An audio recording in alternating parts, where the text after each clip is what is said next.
மகிமைப்படுவதாக. இன்று கர்த்தராகிய இயேசு கிறிஸ்து உயிர்த்தெழுந்த நாள். இது நம்ம ஈஸ்டர் என்று கொண்டாடுகிற தினமாய் இருக்கிறது. கர்த்தர் மத்தேயு 28 முதலாம் அதிகாரம் சொல்லப்பட்ட ஓய்வு நாள் அன்று தேவன் உயிர்த்தெழுறாராம். அதாவது அவருடைய கல்லறையில பெரிய கல்லை போட்டு மூடி வைக்கிறாங்க. கிறிஸ்து எழுந்து போகக்கூடாத அளவுக்கு அவர் சொன்னது வார்த்தை நிறைவேறக்கூடாதபடி அந்த பிரதான ஆசாரிகளை சேர்ந்து அவருக்கு பெரிய கல்லை போட்டு அந்த குகையில கர்த்தராகிய இயேசு கிறிஸ்து அடைத்து வைக்கிறாங்க. அதற்கு காவலாளிகள் நிறைய காவலாளிகள் போட்டு வைக்கிறாங்க. ஆனா தேவன் 3ஆம் நாளில் அவர் உயிர்த்தெழக்கூடிய நாள் வந்தபோது அப்பொழுது 2 தேவதூதர்கள் வானத்திலிருந்து இறங்கி அந்த இடத்துல அந்த குகைக்கு வாசல் படியில் நின்று கொண்டிருக்கிறார்கள்.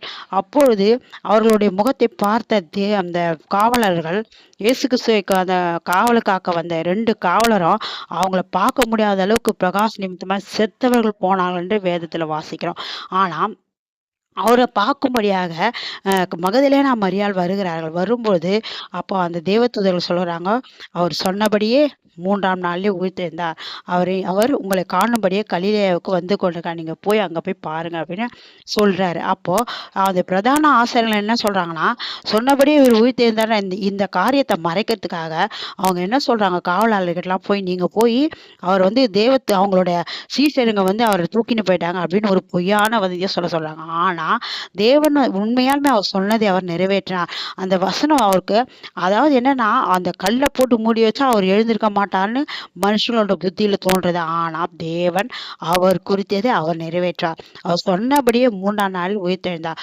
கல் புரட்டப்பட்டது என்று வேதத்துல பார்க்கும். இந்த நாளிலும் இந்த நல்ல நாளிலும் உங்களுக்கு அநேக பிரச்சனைகள், கல் போன்ற பிரச்சனைகள், மூடப்பட்ட பிரச்சனைகள், தேவன் இந்த நாளில் அந்த பிரச்சனைகளை புரட்டி போட அவர் வல்லவரா இருக்கார். நீங்கள் விசுவாசிங்கள். தேவன் உயிர்த்தெழுந்த இயேசு இன்று நம்மளோடு கூட மத்தியில உலாவி கொண்டிருக்கிற தேவனா இருக்கிறார். நீங்கள் ஒருபோதும் அவரை மறந்து விடக்கூடாது. தேவன் அவர் சொன்னதை நிறைவேற்றுக தேவனா இருக்கிறார். அவர் சொன்னபடியே உயிர்த்தெழுந்தார்.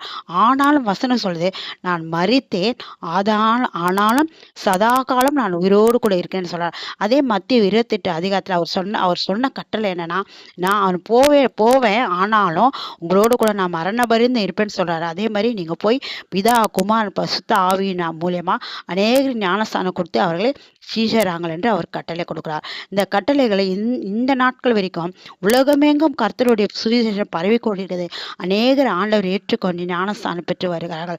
அதே போல நீங்க இந்த வீடியோ பார்க்குற ஒவ்வொரு கர்த்தராகிய இயேசு கிறிஸ்துவை ஏற்றுக்கொண்டு அவர் இடத்துல ஞானஸ்தானம் பெற்று அவருடைய கட்டளைகளை கை கொள்ளுங்கள். தேவன் உங்களை எப்படி கர்த்தராகிய இயேசு கிறிஸ்து உயிர்த்து எழும்போது அந்த கல் புரட்டப்பட்டதோ அதே போல உங்களை பிரச்சனைகள், போராட்டங்கள், அவமானங்கள் எல்லாவற்றையும் அவர் புரட்டி போட வல்லவராக.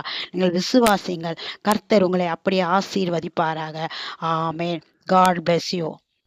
கர்த்தராகிய இயேசு கிறிஸ்து உயிர்த்தெழுந்தார். தாவீது மைந்தனுக்கு ஓசன்னா. ஆமென். அல்லேலூயா.